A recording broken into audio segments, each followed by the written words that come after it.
Calendrier chargé ce lundi 25 février pour le président de la République qui a accordé des audiences aux présidents des institutions constitutionnelles et des membres du gouvernement des départements des secteurs prioritaires du Gabon. S'en est suivi le premier conseil de ministres de cette année 2019, présidé par Ali Bongo Ondimba ce 26 février 2019. Madame, Messieurs, bienvenue dans cette édition spéciale consacrée justement à cette actualité débutée depuis le lundi de cette semaine.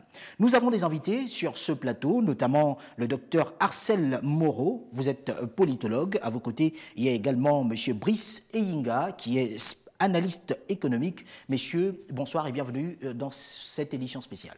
Bonsoir. Merci, monsieur Agaya, bonsoir. Messieurs, vous le savez, avec vous, on aborde cette actualité assez importante. Le thème n'est autre que le premier conseil de ministres du nouveau gouvernement pour cette première partie d'émission. Et merci à vous de nous regarder sur Gabon 24. Le tout premier conseil des ministres du nouveau gouvernement, présidé par le chef de l'État, a été l'occasion pour ce dernier de fixer au gouvernement des orientations et des objectifs clairs, à quelques heures du discours de politique générale du Premier ministre Julien Kogé-Bekele, qui était devant les parlementaires de la 13e législature. Un événement que je vous invite d'ailleurs à revivre dans ce reportage de notre rédaction. Julien Kogé-Bekele donne les grandes lignes de la politique de son gouvernement devant les parlementaires de la 13e législature. Nous devons agir, c'est le mot d'attaque du Premier ministre, levier d'un discours qui a duré 45 minutes. Les priorités sont définies, l'éducation, la santé, la sécurité et le logement. Le message des Gabonais à l'endroit de la classe dirigeante ne souffre aucune ambiguïté. Ce message, le président de la République, son Excellence Ali Bongo Ondimba, l'a très bien compris.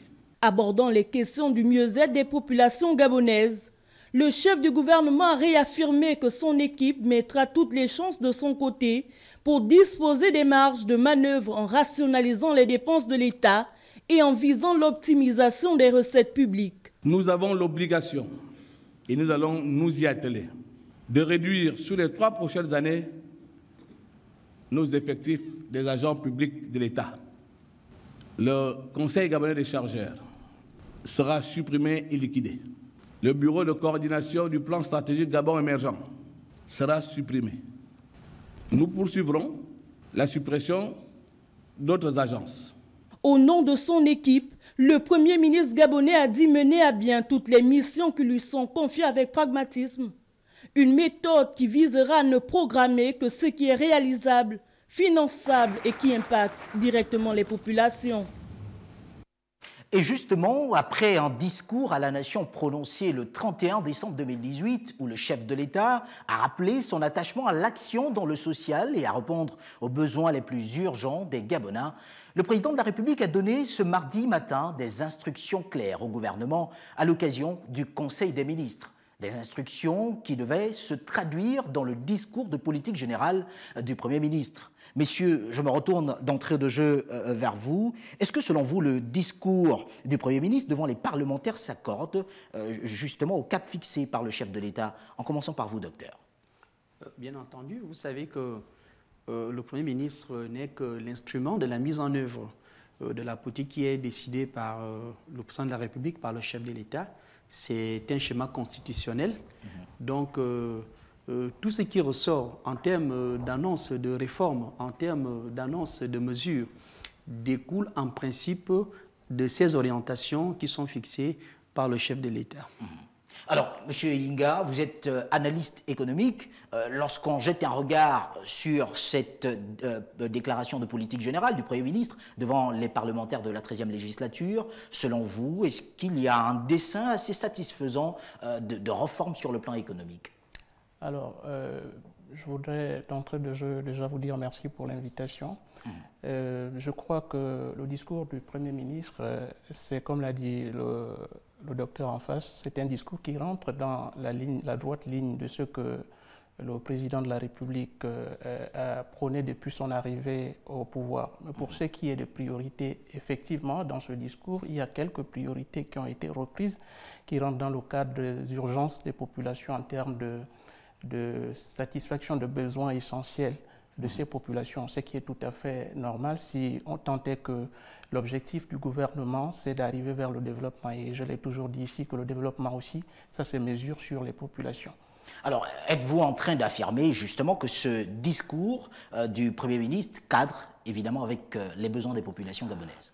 Si ce n'est que pour ce qui est du discours, je pense qu'il n'y a pas d'ambiguïté, puisque le discours reprend essentiellement les besoins et les priorités des Gabonais. Maintenant, entre le discours et la mise en œuvre, ça fait deux choses différentes. Si vous venez sur la mise en œuvre, je pourrais vous répondre pour ce qui est de la mise en œuvre. Nous allons y arriver au cours de cette édition spéciale, docteur. Bon, écoutez, je pense que depuis 1 an à 2 ans déjà, l'action gouvernementale a une forte tonalité économique qui s'explique par la situation économique assez difficile que traverse le Gabon depuis 2015 avec l'avènement de la crise pétrolière qui a beaucoup affecté les finances publiques.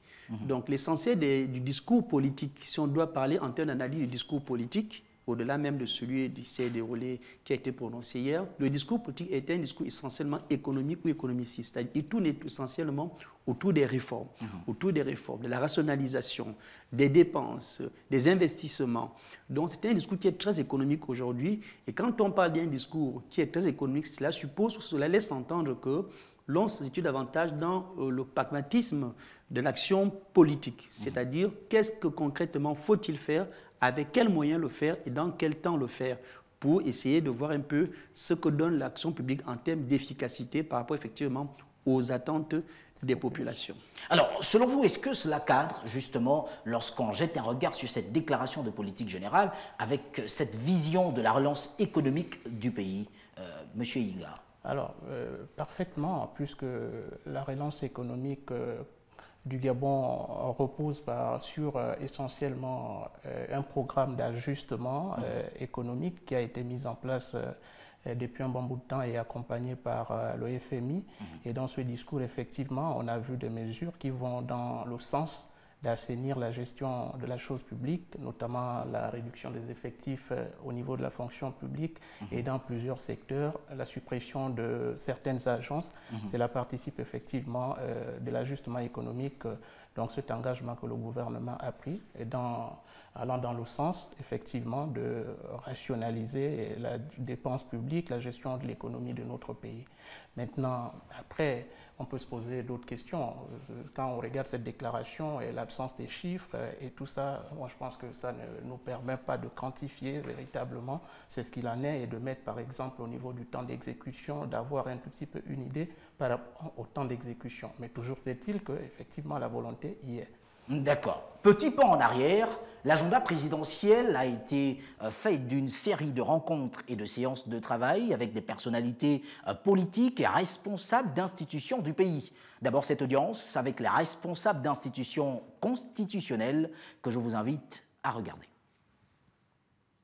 Sitôt arrivé à Libreville, le président de la République, chef de l'État Ali Bongo Ondimba, a accordé une audience au président des institutions. L'échange s'est déroulé dans une atmosphère détendue et décontractée. J'ai été agréablement surpris. D'abord, d'entrée de jeu, c'est lui qui démarre en me demandant « Alors, Faustin, comment ça s'est passé la rentrée ?» Et ensuite, il a enchaîné avec les félicitations et en me présentant ses encouragements, en disant je t'encourage, je te connais, je sais que tu y arriveras. J'avoue que cela m'a fait chaud au cœur. Le chef d'État Ali Bongo Ondimba a dit sa joie d'être de retour à Libreville et en pleine forme.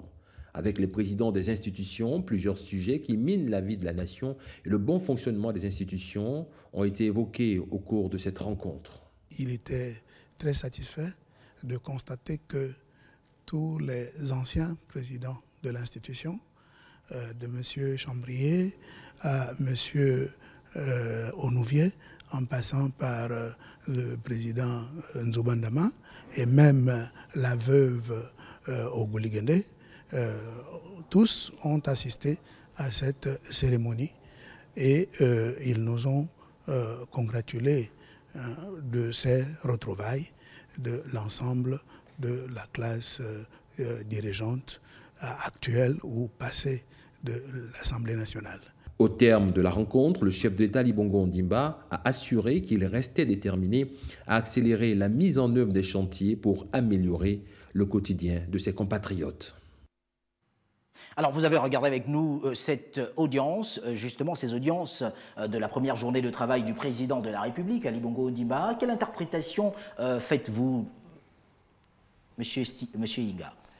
Alors, la première chose que je vais observer ici, c'est déjà le fait que le président de la République soit de retour au pays, ce qui est tout à fait important, surtout pour ce qui concerne le pan économique pour lequel je suis ici, parce que, figurez-vous, l'économie n'est pas insensible à tout ce qui se passe dans le monde politique.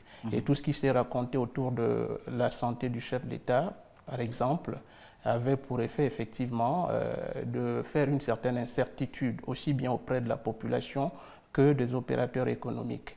Et le retour du président de la République, je pense que ça apporte une certaine sérénité pour ceux qui, dans le domaine économique, par exemple, pouvaient dormir avec à l'idée la question de savoir qu'est-ce qu'il adviendra de demain. Donc cette incertitude-là pourrait être levée par le retour du chef d'État. Après, il y a aussi que l'enchaînement des audiences traduit l'urgence de la situation telle que le président l'aperçoit. Et aujourd'hui, pour le président de la République, il me semble que la volonté, c'est d'aller plus vite pour faire en sorte que l'on puisse répondre le plus rapidement aux sollicitations, aux urgences de l'heure. Et je crois que c'est ce qui peut justifier la multiplicité d'audiences qu'il a pu avoir, le calendrier de travail qu'il a eu le premier jour de son arrivée. Alors, deux audiences, docteur Moreau. On parle d'abord d'une première avec les présidents des institutions constitutionnelles, mais également ensuite la deuxième audience avec les membres du gouvernement des secteurs prioritaires. D'ailleurs, on peut citer l'éducation et la santé. Quel regard pouvez-vous porter sur ces audiences, surtout quand on sait qu'aujourd'hui, c'est un président de la République qui juge en urgence qu'il faut recevoir les ministres des secteurs clés? Écoutez, je crois que mon collègue chercheur a plus ou moins déjà évoqué les grandes pistes par rapport à votre question, mais je pense qu'il faut dire en termes d'abord de communication politique. Cela traduit d'abord le fait qu'effectivement, le président de la République voudrait par là d'abord montrer effectivement qu'il est présent, qu'il est toujours celui qui tient les manettes du jeu politique. Et à ce titre-là, c'est une forme de passage en revue de l'ensemble des dispositifs institutionnels de l'État, la Cour constitutionnelle, l'Assemblée nationale, etc. Et puis, le second volet de cette capacité à diriger se mesure aussi à travers justement la réception des membres du gouvernement qui sont directement concernés. Parce que le temps politique, il faut le dire, a été plus ou moins, on ne dirait pas suspendu, mais quand même assez ralenti au cours de ces 4 derniers mois, lié à son état de santé, qui explique le fait qu'aujourd'hui, il y a un besoin de montrer que l'action de l'État est permanente, mais non seulement elle est permanente, mais aussi qu'elle redémarre en pleine force. Parce que d'une part, le calendrier électoral qui était nécessaire d'arriver jusqu'au bout avec la mise en place d'un bureau de l'Assemblée nationale, la désignation d'un nouveau gouvernement, la prise de parole du Premier ministre devant l'Assemblée nationale. Donc tout ce calendrier électoral-là permet aujourd'hui d'enclencher une nouvelle dynamique qui n'était plus depuis quelques mois en ce qui concerne l'action de l'exécutif et de l'État de manière assez globale. Alors, ce sont des membres du gouvernement, des secteurs clés qui ont été reçus en audience par le chef de l'État, M. Inga. Aujourd'hui, lorsqu'on porte un autre regard sur les aspects essentiels, il y a une forme de réassurance pour les populations gabonaises, même si certaines spéculations pourraient figurer autour de cela. Il y a également que le chef de l'État gabonais, Ali Bongo Ondimba, s'est rendu à travers les artères de la capitale gabonaise, justement après cette journée de lundi, une journée chargée d'audience. Quelle est l'analyse que vous faites de ce déplacement inopiné du président de la République? Alors, vous savez, le président de la République a toujours eu une relation tout à fait cordiale avec les populations gabonaises. Et ça, on peut le voir à travers ses différentes sorties, les bains de foule que le président de la République a toujours pris auprès de ses populations. En même temps, je crois que pour le président de la République, c'était, comme je l'ai dit tantôt, une façon de dire à ces Gabonais, puisque dans mon analyse, j'ai parlé de la population et je parlais aussi du monde économique. Cette population qui était dans une forme d'incertitude, qui a été tout ce dernier temps abreuvée d'un certain nombre de choses sur les réseaux sociaux, il fallait témoigner du fait que le président de la République est là et rassurer la population de ce que leur chef d'État est de retour et prêt à gouverner le pays. Et surtout, la réception des membres du gouvernement des ministères prioritaires va dans le sens effectivement de la poursuite de ce qu'il a commencé, rassurer toujours les populations que les urgences qui sont les vôtres, je ne les oublie pas. Et que pour mon retour, si j'ai une priorité à établir, ce serait de m'attaquer à ce qui vous touche le plus. Et je crois que ces deux actions vont dans le sens de l'assurance qu'il a donnée à ces populations. Je vous invite d'ailleurs à jeter un regard et pourquoi pas à regarder ce déplacement du président de la République gabonaise, Ali Bongo Ondimba, cette journée de lundi, après justement ses audiences dans les rues de la capitale gabonaise. Émotion, joie et surtout soulagement ont pu se lire sur les visages des habitants du quartier Lui, dans le premier arrondissement de la capitale gabonaise ce lundi. Ces derniers ont été témoins du passage du cortège présidentiel. Le président de la République est là et en bonne santé, témoigne-t-il. On attend parler de notre président. Oh, comme Dieu est Dieu, il a dit, il fait chaque chose comme il veut. Que Dieu le bénisse, que Dieu le donne la santé, longévité. Je lui dis bonne arrivée et bonne santé. J'ai vu Ali de moi-même, de mes propres yeux, et je suis très content. Oui. Il faut qu'il fasse 100 ans avant de mourir. Nous sommes très contents, nous avons vu le président. Il n'y a pas de doute, c'est lui, et il est passé devant chez nous à lui. Tout le monde l'a vu, nous sommes très heureux, nous sommes très contents, et nous lui souhaitons un très bon rétablissement. La santé avant tout. Mais je suis content, parce que ça confirme déjà ce que nous, on a toujours dit, parce que moi je sais qu'il est vivant depuis longtemps, donc du coup ça confirme, et c'est la joie. Alors, j'ai vu mon père, je suis content. Et je lui souhaite une bonne arrivée chez lui, à la maison. Outre le Conseil des ministres qu'il va présider ce mardi, le chef de l'État doit s'attaquer à un agenda chargé pour évacuer les grands dossiers, notamment ceux liés au chantier de l'éducation, la santé et la relance de l'économie. On a pu constater justement le président de la République gabonaise dans les rues de la capitale de Libreville, un déplacement inopiné d'ailleurs, il faut le préciser puisqu'il n'y a pas eu de calendrier officiel qui annonçait ce déplacement, une surprise, mais on peut lire également l'émotion à travers les images de ses compatriotes, de ces Gabonais qui attendaient pour des longues files d'attente déjà qui se sont formées au fur et à mesure que le cortège présidentiel avançait. Quel est le regard, sinon l'analyse que l'on pourrait porter sur les avis de ces populations gabonaises? Il y a là de l'émotion, mais certainement, comme on le disait, de l'assurance. Eyinga. Naturellement, je pense que nous l'avons regardé. Il y a l'émotion et lorsque vous entendez ce qui s'exprime, et il s'exprime, disons, avec le cœur, si je peux m'exprimer ainsi. Ce n'est pas des gens qui ont été choisis pour s'exprimer, ils s'expriment avec le cœur. Donc, il y a de l'émotion, il y a aussi une certaine satisfaction de voir que le président de la République est finalement de retour. C'est lui qui avait été donné pour mort est de retour au pays et qu'ils ont pu se rassurer d'eux-mêmes qu'il ne s'agit pas d'un sosie. Et là, comme on l'a dit aussi depuis un certain temps. Il y a eu tellement de spéculations, voilà, d'ailleurs, nous n'allons pas rester sur cette question. Et je crois que ces deux sentiments-là se lisent dans le reportage que vous avez fait passer. Alors, vous qui êtes analyste économique, avez-vous l'impression, lorsque vous regardez ces réactions, qu'il y a là, puisqu'on a d'ailleurs vu des Gabonaises, des commerçantes, qu'il y a là une forme d'assurance désormais, comme pour dire que Ali Bongo Ondimba, rentrant au Gabon, apporte un peu plus de dynamisme et une meilleure ouverture sur le plan économique, comme s'il y avait une sorte de délivrance, avais-je envie de dire. Peut-être pas d'assurance, mais d'espoir.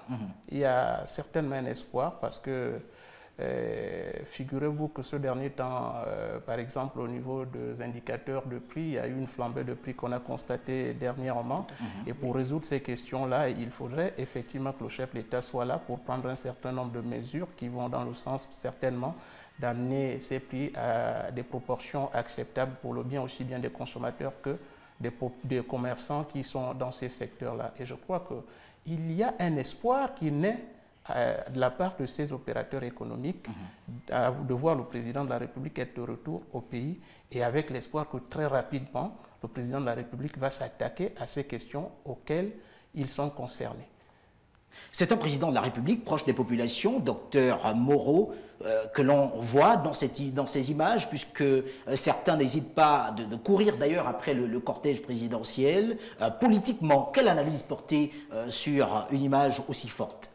Je crois que dans un premier temps, ce qu'il faut relever ici, justement par rapport à ces images, c'est que le chef de l'État le président Ali Bongo a voulu démontrer effectivement qu'il reste une autorité politique, un acteur politique d'abord, qui a une certaine légitimité, une certaine base populaire qui est là, qui de manière spontanée, parce que ces images-là, ce ne sont pas des gens qui sont habillés en t-shirt d'une association, d'un parti politique, qui ont été plus ou moins préparés à ça. C'est dans un marché, donc c'est dans une zone socialement sensible où on peut voir n'importe qui venir et puis troubler le cortège. Donc le cortège se déroule plus ou moins normalement. Donc il y a la spontanéité qui donne une forme de crédibilité à cette démarche-là. Donc, en termes d'image, des discours, en termes d'image politique, je crois que le message du chef de l'État est de montrer qu'il est là et qu'il reste toujours aux commandes. Il a toujours les manettes du pays, contrairement aux spéculations diverses ici et là qui ont été avancées. Alors, on parle de cette première journée, justement, de lundi. Un calendrier assez chargé pour le chef de l'État, on le rappelle. D'abord, ses audiences avec les présidents des institutions constitutionnelles, mais également les membres du gouvernement des secteurs prioritaires. Monsieur Eyinga, docteur Moreau, qu'est-ce que l'on peut déjà retenir pour cette première partie de cette édition spéciale? Alors, on peut déjà retenir que les membres du gouvernement, surtout pour ceux qui sont concernés, sont désormais instruits d'aller certainement très vite parce que les besoins de population sont des besoins pressants et que le gouvernement n'a pas de répit dans la mission qui lui a été donnée. Et en même temps, je voudrais, puisqu'il s'agit là de chuter dans cette partie, et moi qui reviens d'Onga, avoir un regard tout à fait particulier, surtout pour des injonctions qui ont été données au gouvernement. Et vous savez, le développement, c'est tout le monde. On veut d'un développement de tout le pays. Il faudrait que la ruralité soit prise en compte. Parce qu'on a l'impression que l'ensemble des mesures qui sont prises sont essentiellement prises pour des grandes villes. Alors, lorsque vous avez des populations comme celle d'Onga qui sont coupées depuis, par exemple, 2 ans de la ville, il s'agit là d'une urgence absolue dont le gouvernement devrait faire figurer en termes de priorité. Or que quand vous regardez, on a comme l'impression que c'est un développement qui est plus axé sur les grandes villes, alors que l'arrière-pays n'est pas du tout concerné. Donc il faudrait que le gouvernement, qui a certainement le droit de réajuster ce qu'ils ont publié, tienne compte effectivement de ce qu'il faut mettre un accent tout aussi particulier pour l'arrière-pays. Sinon, on ne pourrait pas parler du développement au Gabon s'il n'y a que des grandes villes qui sont développées et l'arrière-pays ne l'est pas. D'accord. C'est votre avis, docteur? Bon, je crois que le style d'action présidentielle a souvent été un style en termes de rapidité, de vitesse depuis 2009, une vitesse qui parfois n'a souvent posé des problèmes entre le rythme de concordance qu'il faut avec le parti au pouvoir, avec l'Assemblée nationale. On a souvent eu l'impression que l'exécutif allait plus vite que l'Assemblée nationale et même que le parti qui devait faire une forme de relais, de vulgarisation de l'action gouvernementale. Donc je pense que c'est un chef d'État qui revient aux affaires avec le même style, la même méthode qui est celui des urgences, celui de la rapidité, celui de l'attente des résultats. Donc je crois qu'en termes de stratégie, d'approche, la démarche reste la même. Et les secteurs qui sont les plus centraux dans cette action-là, que sont l'éducation, la santé, la route, sont les ministères qui ont été reçus par le chef d'État, qui montrent que ce sont des urgences et des priorités. Peut-être on reviendra sur la déclaration du Premier ministre mais comme il faut souligner, il a déclaré quelque chose d'assez fort en disant notamment que le chef de l'État a bien compris ce message des Gabonais qui disent nous n'avons pas de route, nous n'avons pas d'eau, nous avons des coupures d'électricité, donc c'est des urgences. Et ce sont ces ministères-là qui ont été reçus en premier, ce qui montre qu'il y a, comme l'a dit mon collègue, peut-être pas d'assurance, mais une forme d'espoir qu'incarne un nouveau gouvernement, un espoir qui signifie également quelque part qu'il n'y a pas d'état de grâce, il y a une exigence de résultats immédiats.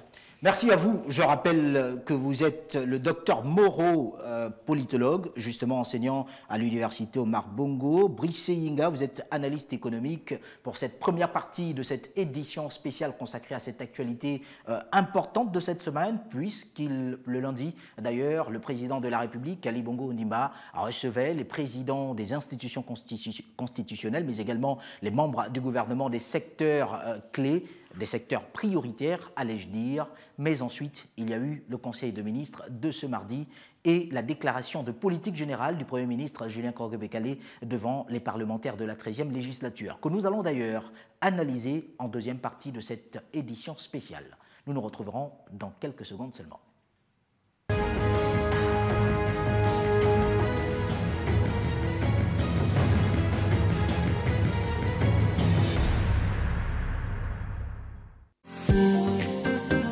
Vous souhaitez communiquer sur Gabon 24.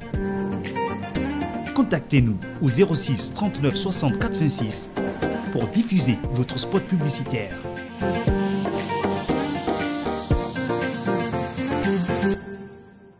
Madame, Messieurs, bienvenue dans cette deuxième partie de cette édition spéciale consacrée à l'actualité au Gabon. On parle de cette déclaration de politique générale du Premier ministre, chef du gouvernement, Julien Kogebe-Kalé, devant les députés de la 13e législature. C'était hier, après le Conseil de ministres qui s'est tenu à la présidence de la République, présidé par Ali Bongo Ondimba. On reçoit, pour cette deuxième partie de cette émission, Monsieur Serge Maurice Pambou. Vous êtes macroéconomiste, docteur en macroéconomie appliquée. Merci d'avoir accepté cette invitation. C'est moi qui vous remercie.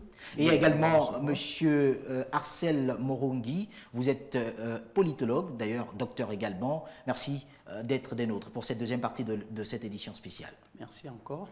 Alors, dans le cadre de cette deuxième partie de cette édition spéciale, nous abordons justement cette déclaration de politique générale du Premier ministre Julien Kogebe-Kalé. On va parcourir peut-être ensemble quelques grandes lignes, puisque vous l'avez certainement parcouru, sinon suivi à la télévision, comme bon nombre de Gabonais. Le Premier ministre relève un certain nombre de faits. Par exemple, il évoque sur certains points précis les missions dévolues au Conseil des Gabonais des chargeurs qui seront transférés à l'autorité portuaire. De même, le bureau de coordination du plan stratégique Gabon émergent qui a été supprimé et ses missions confiées au secrétariat général du gouvernement sous l'autorité du Premier ministre, chef du gouvernement, la suppression de certaines agences publiques ou structures administratives qui s'accompagnera également des mesures sociales. Lorsqu'on regarde et que l'on essaie de porter une analyse assez poussée sur de telles mesures, pensez-vous qu'elle permettra également à l'État gabonais de revoir son niveau de dépenses, de revoir son niveau d'engagement sur le plan financier? Je m'adresse directement à vous, docteur Maurice. Oui. Merci. Oui. Serge Maurice Pambou. Oui, je vous en prie. Je vous remercie. Je voudrais faire quelques observations sur le principe. Le gouvernement essaie de mener une politique fondée par une gestion de finances publiques, on va dire, relativement conservatrice. C'est-à-dire qu'on ne doit pas dépenser plus d'argent que ce que l'on a. Oui. Le problème, c'est que dans ces situations-là, en règle générale, il est difficile de réduire les dépenses publiques. Parce que nous avons au moins deux possibilités, en réalité trois. La première, c'est on peut réduire les dépenses publiques. La seconde, c'est augmenter les recettes fiscales. Et puis la troisième, c'est à la fois augmenter les recettes et diminuer les dépenses publiques. Les dépenses publiques. Donc, je serais tenté de dire qu'il n'y avait dans la démarche, du gouvernement que rien que du classique. En fait, toute la question, c'est de dire quelles dépenses est-ce qu'on va réduire significativement. Parce que le problème, c'est bien celui-là. On peut d'ailleurs prendre quelques exemples, si vous me permettez. Bien sûr.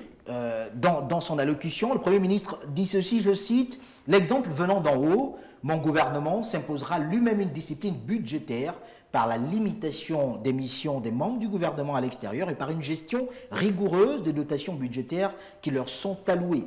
Je prends ici devant vous l'engagement que les membres du gouvernement qui s'en écartent, le membre du gouvernement qui s'en écartera, j'y arrive, sera sanctionné. Mon gouvernement se veut un gouvernement patriote et exemplaire. » Que dire? Bon, je vais laisser certains aspects à mon jeune collègue parce que je serais tenté de dire que dans ce genre de situation, à certains moments, il faut d'abord faire de la com. Parce que la question est de dire, il aurait pu nous préciser combien est-ce que coûte chaque année les missions du gouvernement pour l'État gabonais. Et regarder ça sur un certain nombre d'années pour voir la moyenne des dépenses. À partir de ce moment-là, on peut penser qu'effectivement, c'est un, comment dirais-je, c'est une rubrique, un poste important de dépenses. Et en le réduisant, on réduit significativement la dépense publique. Je ne dis pas qu'il ne faut pas faire cela.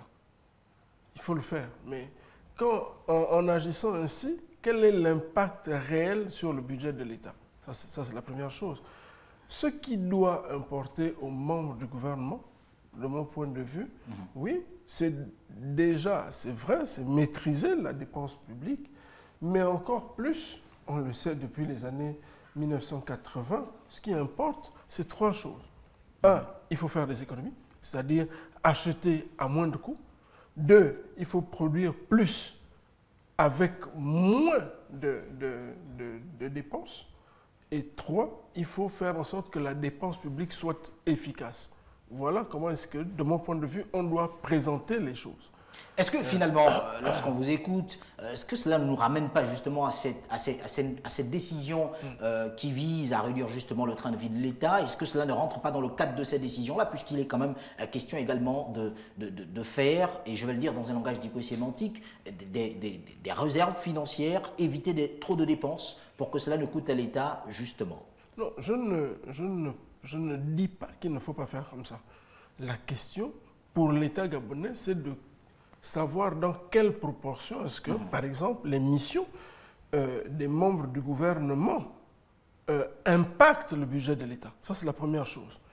Moi, je serais plutôt tenté de m'appesantir sur les doublons que l'on a observés depuis des années dans les organes de l'État.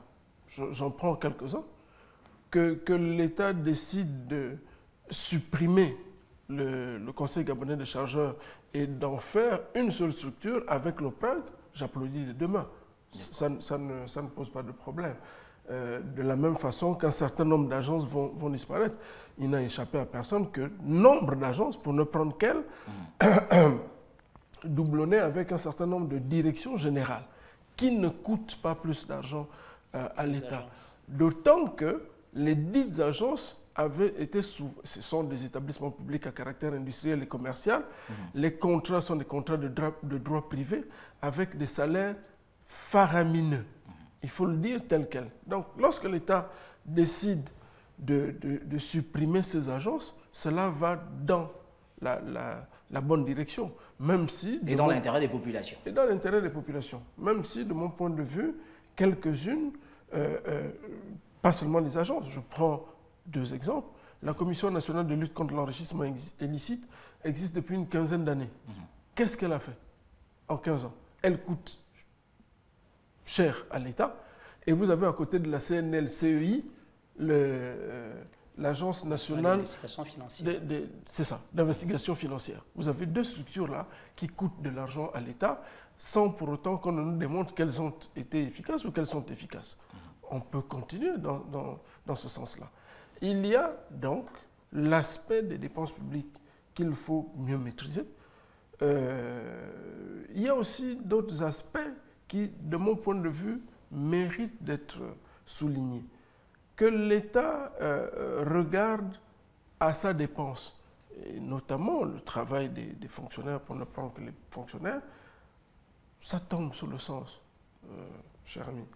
Simplement, la question c'est comment est-ce qu'on va évaluer, sur quels critères. Si vous prenez des enseignants, par exemple, ou des médecins, si on parle d'enseignants, on va dire que je prêche pour ma paroisse. On comprend aisément qu'il s'agit de votre secteur. Non, je veux prendre des médecins. Quand un médecin travaille jusqu'à minuit ou 1 heure du matin, quel est le fonctionnaire qui va aller le contrôler? Quel fonctionnaire? C'est un exemple. Et ils sont nombreux à pouvoir le faire. Ça, c'est un aspect. Un autre aspect est de dire que nous avons combien de médecins au Gabon? Combien d'infirmières? Quelle est la part du budget de la santé dans le budget de l'État? Les dépenses de santé pour le budget de l'État, ça représente à peu près 9%. Les chefs de l'État avaient décidé que ces dépenses de santé représenteraient 15% du budget de l'État. On est loin du compte, cher ami. En réduisant les dépenses, est-ce qu'on ne va pas droit sur un mur? C'est une question qui reste posée. Docteur Moreau, le regard du politologue que vous êtes. Bon, je crois que dans les mesures que le Premier ministre a annoncées, comme je l'ai dit, c'est un discours qui est resté à forte tonalité économique au regard du contexte actuel.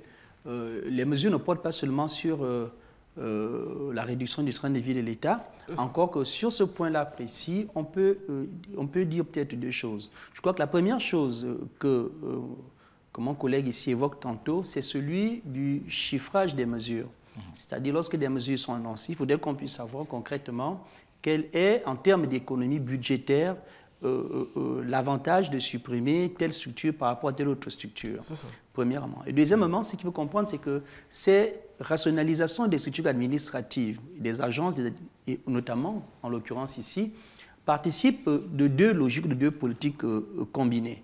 La première, c'est justement la réduction des dépenses publiques. Donc, il faut réduire, il faut trouver des niches dans le fonctionnement de l'État en supprimant certaines structures administratives, en redéployant ces missions vers d'autres structures qui sont apparentées ou voisines.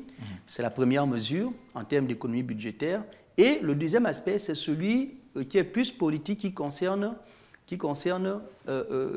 la performance même de l'action publique. C'est-à-dire, a-t-on nécessairement besoin, avec la taille de l'administration actuelle, d'avoir autant de structures? Pour quelle efficacité en termes de résultats économiques et sociaux? C'est la première chose. Je crois que ce qu'il faut comprendre, au-delà de ces questions, qui sont purement économiques, c'est que le discours du Premier ministre, peut-être vous l'avez souligné au départ, est un discours qui dit deux choses essentielles. La première des choses, dans le cadre de la politique générale qu'il a annoncée, c'est de dire, écoutez, le président a compris le message des Gabonais. Les Gabonais disent, effectivement, nous entendons parler beaucoup d'économie, nous entendons beaucoup parler de prêts, mais nous avons faim, nous ne travaillons pas, il n'y a pas d'eau, il n'y a pas d'électricité. Le Premier ministre dit, mon gouvernement a compris ce message. Il dit, ce n'est pas la première fois qu'un gouvernement vient prendre cet engagement, mais ce qui différenciera ma méthode, c'est le pragmatisme. C'est-à-dire que nous allons nous engager non pas sur un package d'actions, mais sur 2 ou 3 actions possibles dans un secteur qui sont précis. Essentielles pour les Gabonais. Tout à fait. Donc, on attend de voir ce changement de méthode que le Premier ministre Julien Nkorobe-Kalé annonce. On verra ce que cela donnera. C'est la première chose. Et la deuxième chose, c'est que dans ce discours également, on retrouve une forte, je ne dirais pas des précisions, non pas en termes de chiffres, mais des précisions en termes des actions concrètes que l'État va mener. C'est-à-dire, il annonce, notamment ce qui concerne le train de vie de l'État, des réductions de ce nombre de structures qui ont été annoncées.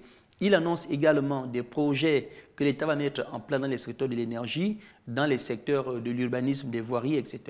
Donc, c'est un chapelet de mesures qui a été annoncé, qui montre ou qui traduit sur le plan politique une certaine volonté de renouveau, de dynamisme dans l'action publique. Et d'ailleurs, pour vous aider un tout petit peu, on va repartir et regarder encore quelques grandes lignes de ce discours. Nous devons réduire sur les 3 prochaines années nos effectifs des agents publics de l'État. La fonction publique compte aujourd'hui près de 102 000 agents publics pour une masse salariale évaluée à près de 70 milliards de francs CFA par mois. Nos recettes publiques ne peuvent supporter cela. Nous devons agir. Nous allons geler les recrutements dans la fonction publique et nous allons encourager les départs volontaires. Les fonctionnaires candidats à ces départs volontaires seront accompagnés dans l'auto-entrepreneuriat. Votre analyse en tant qu'économiste? Je voudrais justement revenir sur ces aspects. D'abord, pour constater que, en réalité, c'est des mesures qui avaient déjà été annoncées il y a quelque temps. Il y a au ministère du Budget une cellule qui s'appelle la cellule sur les départs volontaires. C'est une mesure qui avait été annoncée. Et contrairement à ce qu'on peut penser, elle coûte de l'argent. Parce que si vous voulez faire partir des gens qui ont travaillé, il faut liquider leurs droits. Est-ce que la situation actuelle le permet? Je ne suis pas sûr. On peut aussi penser que l'État pourrait tout simplement laisser partir les gens à la retraite sans les remplacer numériquement. Ça fait qu'à terme, on aurait des économies réelles, je dis bien à moyen terme. Pourquoi, comment dirais-je, se braquer sur un horizon relativement court, alors que, de mon point de vue, les réformes doivent être faites sur une certaine période. Je voudrais insister ici en disant que, loin de moi, l'idée de, comment dirais-je, refuser les réformes qui doivent être faites. On ne peut pas continuer de vivre au-dessus de nos moyens, indéfiniment. Mais lorsque vous demandez aux gens de faire des sacrifices, il faut, qu'ils préemptent ce que vous leur demandez de faire et qu'ils comprennent bien que ces sacrifices vont à terme payer. Aujourd'hui, qu'est-ce qu'on fait de l'école? L'école est un moyen, j'allais dire, républicain de permettre une ascension sociale. Si les enfants ne peuvent pas apprendre décemment, les parents, qu'est-ce qu'ils font? Ils sont obligés d'envoyer leurs enfants dans des établissements privés. Ça coûte cher. Avec quel revenu? Premier aspect. Si vous prenez la santé, c'est exactement la même chose. Mais pour revenir sur la question de l'éducation, il y a d'ailleurs ce point dans ce discours de politique générale. En tête des priorités, je cite toujours le Premier ministre, l'éducation nationale et l'enseignement supérieur, lesquels englobent naturellement les questions de la jeunesse et de la formation professionnelle, toute chose que le gouvernement érige en urgence absolue. Mais je voudrais saisir la balle au bout pour dire que le gouvernement a raison de dire cela, mais il envoie des signaux contradictoires. Il y a aujourd'hui combien d'élèves pour combien d'enseignants?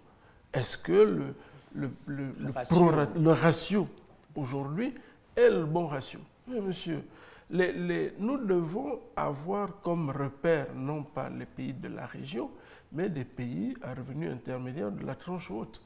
Pour dire, est-ce que dans des pays comme la Tunisie, l'Ukraine, le Mexique, l'île Maurice, le nombre d'élèves par enseignant est le même qu'au Gabon? C'est ça nos horizons. C'est ça nos, comment dirais-je, les repères, nos références. Donc il y a cet aspect. Sur la santé, c'est exactement la même chose. Combien de lits avons-nous pour 10 000 habitants? Combien de médecins avons-nous pour 10 000 habitants? Je reviens sur l'enseignement. Pendant un certain nombre d'années, la plupart des établissements formant les instituteurs sont fermés aujourd'hui. Pour combien d'années? Le taux de croissance démographique est relativement important. En réalité, cher ami, le gouvernement est confronté à un certain nombre de difficultés. Il doit faire des arbitrages, d'une part, et inciter, je voudrais revenir vers mon collègue, inciter les populations à comprendre que les arbitrages qu'il fait sont les bons. Par ailleurs, si je voulais être juste, je dirais que oui, j'observe pour l'apprécier que les résultats économiques de notre pays ne sont pas mauvais quand on les compare aux pays de la CEMAC, aux pays de la région ou même aux pays d'Afrique au sud du Sahara. l'inflation est relativement maîtrisée, le taux de croissance économique est certainement l'un des meilleurs de la région. Y compris le déficit budgétaire également. Voilà. Mais dans le même temps, pour pouvoir arriver à cela, nous sommes endettés. Notre dette a augmenté de façon exponentielle en l'espace de 4-5 ans. La question que se pose le Gabonais lambda, c'est à quoi est-ce qu'elle a servi cette dette? Est-ce que dans mon quotidien de tous les jours, j'arrive à ressentir ce qui a été fait par l'État? Est-ce que j'arrive à mieux me soigner? Est-ce que mes enfants apprennent dans les conditions les meilleures? Est-ce que j'arrive à me déplacer correctement sans que cela n'impacte significativement mon budget? Est-ce que je peux me déplacer à tout moment de la journée et être en sécurité? Ce sont des questions pratiques que les Gabonais se posent. Alors, est-ce qu'il n'y a pas de réponse à vous entendre et qu'il n'y a pas de réponse aujourd'hui dans ce discours de politique générale du Premier ministre? Est-ce que selon vous, on pourrait se permettre de dire que le cap ne serait pas fixé pour qu'aujourd'hui, il y ait quand même une nette amélioration liée à ces questions que vous évoquez? Je pense que le Premier ministre a fixé le cap sous l'autorité du chef de l'État. C'est indéniable. Simplement, ce que je dis, c'est que l'horizon que nous fixons, de mon point de vue, est sujet à caution. Il faut faire attention. Docteur Moreau? Non, je partage tout à fait. Vous savez, le Premier ministre, dans sa déclaration, telle qu'on l'a suivie, est revenu presque mot pour mot sur les mêmes constats. Sur l'aspect constat de son discours, on retrouve un constat plus ou moins sans complaisance, un constat plus ou moins réaliste sur les déficits sociaux, sur la question de la crise de l'emploi dans notre pays, pour ne pas dire du chômage, sur les questions du vivre ensemble, sur les questions de l'eau, de l'électricité, qui sont des problèmes quotidiens dans notre pays. Et le problème, justement, a été que le gouvernement a souvent tenu un discours assez macroéconomique, très complexe, très inaccessible pour le commun des Gabonais, alors que les problèmes se ressentent et se vivent de manière très simple au quotidien. Il a annoncé, je l'ai dit tantôt, il a dit « je vais changer de méthode ». Il a dit « ce qui différenciera ma méthode, c'est l'aspect pragmatisme ».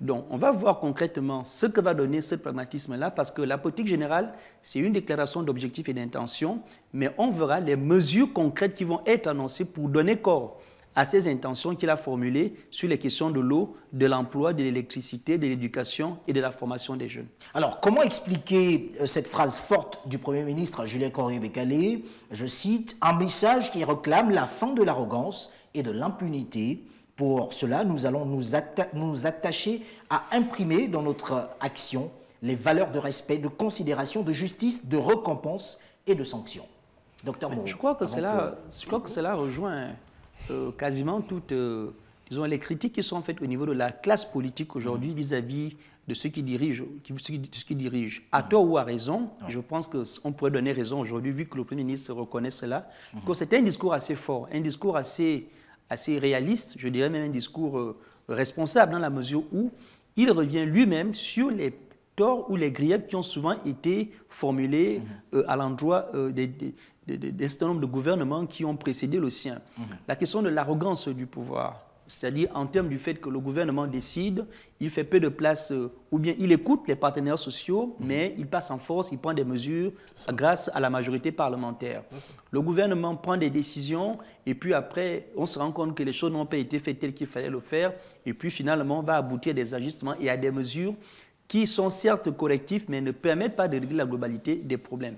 Donc, je pense que ce changement de ton, de discours, qui peut laisser entrevoir une forme de, on va dire, essayons de voir, on verra ce que ça va donner.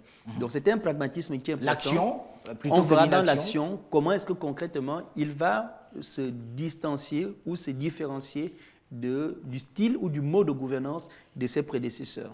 Serge Maurice Pambou. Rapidement, je voudrais dire 3 choses. 1. Je vais revenir sur ce que disait M. de Beaumarchais. Sans la liberté de blâmer, il n'y a point de loge flatteur. La deuxième chose, c'est que, de mon point de vue, le nouveau management public doit se traduire par des économies. On ne peut pas faire des économies, cher ami, si la plupart des marchés sont des marchés de gré à gré. Économiquement, cela ne se justifie pas. La troisième chose, c'est l'efficacité. Dans une économie qui se prétend libérale par ailleurs. L'efficacité de la dépense publique, cher ami, elle est fondée par le contrôle que peuvent exercer un certain nombre d'institutions. Le Parlement est quasi monocolore. Dans ces situations-là, vous avez toujours ce qu'on appelle le fait majoritaire. Il sera difficile aux députés qui sont proches de l'exécutif de voter contre l'exécutif. Donc, il faut que le Parlement prenne ses responsabilités. Et que, à côté du Parlement, les institutions supérieures de contrôle telles que la Cour des comptes fassent leur travail. À partir du moment où l'exécutif aura l'impression qu'il sera contrôlé objectivement et qu'il sera écouté, je pense que l'exécutif aura toutes les chances de réussir ce qu'il a à faire. Mais on voit quand même qu'il y a là des mesures fortes, non seulement annoncées par le gouvernement sous l'impulsion du président gabonais Ali Bongo Ondimba, mais surtout sous ses strictes consignes. Tout à fait. C'est pour ça que nous avons dit que le Premier ministre ne fait que traduire, il n'est que l'instrument de la politique du chef de l'État qui lui-même tient son mandat du peuple. Donc on espère que les orientations, les axes qui ont été déclinés par le chef du gouvernement vont se traduire dans un style efficace, dans un style assez pragmatique, comme il a annoncé d'ailleurs.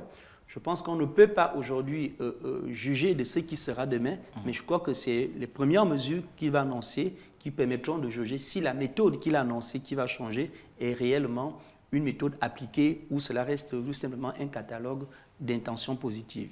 Merci à vous d'avoir accepté cette invitation. Je rappelle que vous êtes M. Serge Maurice Pambou, vous êtes macroéconomiste, docteur en macroéconomie appliquée. Vous également, docteur Moro Ngui, j'y arrive. Merci d'avoir accepté notre invitation. Je rappelle que vous êtes politologue et enseignant à l'université Omar Bongo.